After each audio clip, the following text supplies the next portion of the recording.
Hello दोस्त। RRB LP technician परीक्षा में कह सकते हैं एक और बड़ा अपडेट, जिसमें अपडेट के टर्म में कहेंगे तो आपके पास अपडेट ऐसा है कि एक हफ्ते में आठवां प्रोविजनल पैनल या सप्लीमेंट्री रिप्लेसमेंट पैनल भी कह सकते हैं एलपी टेक्नीशियन का, समझ गए होंगे। आरआरबी हम मुंबई की बात कर रहे हैं। रेलवे में वैकेंसी खाली है और कह सकते हैं फुल ट्रेन सर्विस चल गया। इसके बाद पैनल में तेजी आ रही है। तो यहाँ पे दो आरआरबी की बात करेंगे, आरआरबी मुंबई और दूसरा भोपाल की। भोपाल में 2 दिन पहले का पैनल है और मुंबई में आज ही का पैनल है। तो चलिए दोनों को वेबसाइट पे देखते हैं। बिना वेबसाइट का तो कोई डिटेल आपको क्लियर होगा नहीं, तो मैं यहाँ वेबसाइट पे आता हूँ। तो सबसे पहले मुंबई में देखिएगा, तो मुंबई में कल के डेट में 8/12/21 के डेट में पैनल आया है, जिसमें एलपी टेक्नीशियन के नाम दिया है, लेकिन यहाँ पे पैनल पूरी तरह से एलपी का है। और एलपी का सेकंड पैनल, उससे एक दिन पहले टेक्नीशियन का सेकंड पैनल आया था और उससे पहले 30 तारीख में 2 आपका पैनल आया था एलपी और टेक्नीशियन का। तो कह रहे हैं मेगा शो जारी है, ज़रूरत है तो रिप्लेसमेंट पैनल से काम चलाया जा रहा है।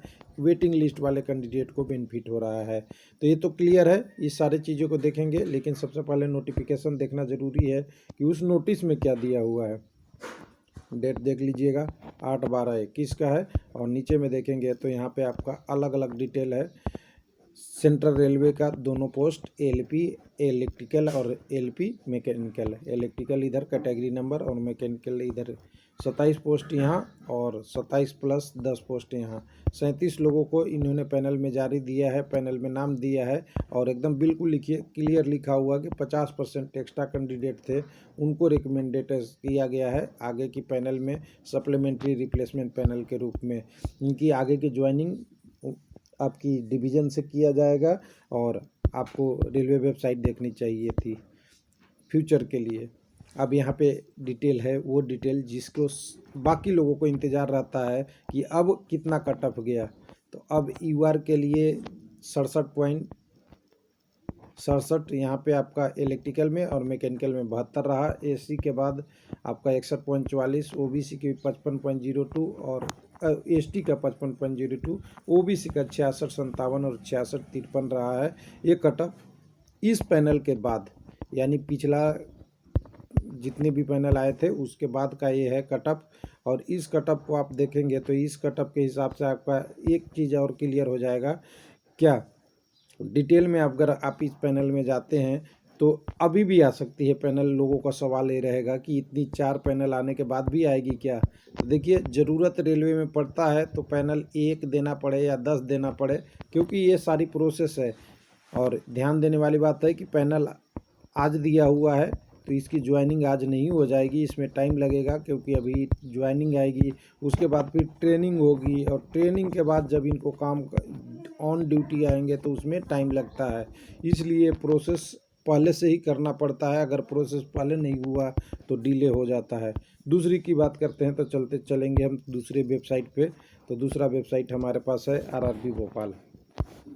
भोपाल में थोड़ा ग्रुप डी का एग्ज़ाम वाला हाईलाइट करके दिया है, बड़ा है, जो आपको एग्ज़ाम ग्रुप डी का 23 फरवरी 2021 से शुरू किया गया है कि यहाँ से टेंटेटिव डेट दिया गया है, लेकिन 6/12/11 से रिप्लेसमेंट पैनल अगेंस्ट जो आपका था टेक्नीशियन का, उसका यहाँ से आपको दिया हुआ है 134 नंबर कैटेगरी का। इसको ओपन करेंगे तो यहाँ से ओपन करेंगे तो आपका ये रिप्लेसमेंट पैनल आएगा, जिसमें 5 लोगों का नाम है और 5 में से 2 यूआर से, 1 ओबीसी से और 2 एसटी से कैंडिडेट हैं। कैटेगरी नंबर 134 है। और ऊपर में देखिएगा तो यहाँ लिखा हुआ है किसके लिए है ये पैनल। उनके लिए है जो आपका कैंडिडेट अगेंस्ट वैकेंसी और वेस्टर्न रेलवे है, और particular recommended to principal western railway के लिए है। और शॉर्ट लिस्टेड का नाम दिया गया है। पूरी डिटेल मैंने तो ज़्यादा इसमें कट ऑफ के रूप में यहीं दे दिया है, अलग से मार्क्स नहीं दिया है, कट ऑफ यहीं में आपको दे दिया है। यूआर के लिए 85.52 गया है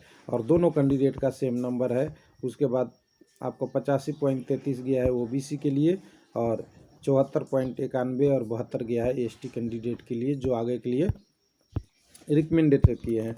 अब ग्रुप डी वाला कुछ लोग पूछ रहे थे कि फरवरी में क्या होगा, तो मैं एक बार आपको इसको बता दूं पूरी थोड़ा डिटेल में, क्योंकि कल मैं वीडियो नहीं बना पाया था। देखिए 23 फरवरी 2022 ये टेंटेटिव डेट है, और इससे पहले अगर बात करेंगे तो आपका NTPC CBT 2 का एग्ज़ाम होना है।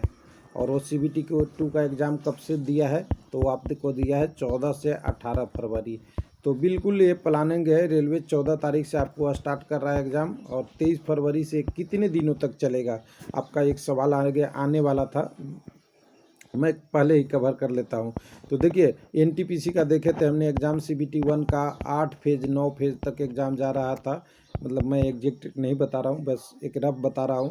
तो यहाँ भी फेज मैनर में चलेगा। अगर एग्ज़ाम की सीटिंग की एबिलिटी अच्छा रहेगी तो वहाँ पे कम दिन लगेगा, लेकिन कई बार हुआ था कि पर डे एवरेज 1 से 1.5 lakh candidate per day exam दे रहे थे।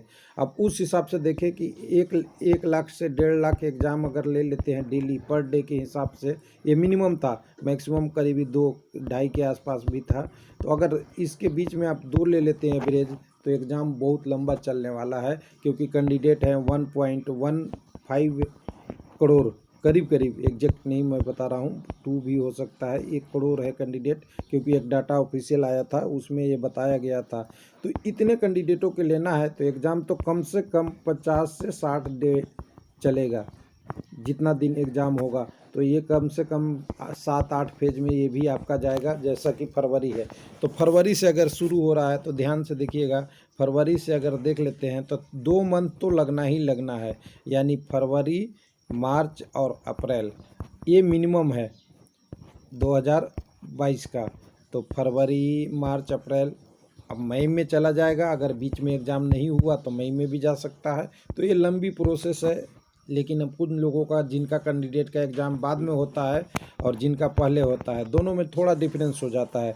जो पहले कैंडिडेट जिनका एग्ज़ाम होता है उनके लिए बेनिफिट ये है कि उन्हें प्रश्न थोड़े से एकदम बिल्कुल इजी मिल जाते हैं, लेकिन उनको पता ये नहीं होता कि कौन से क्वेश्चन आने वाले हैं।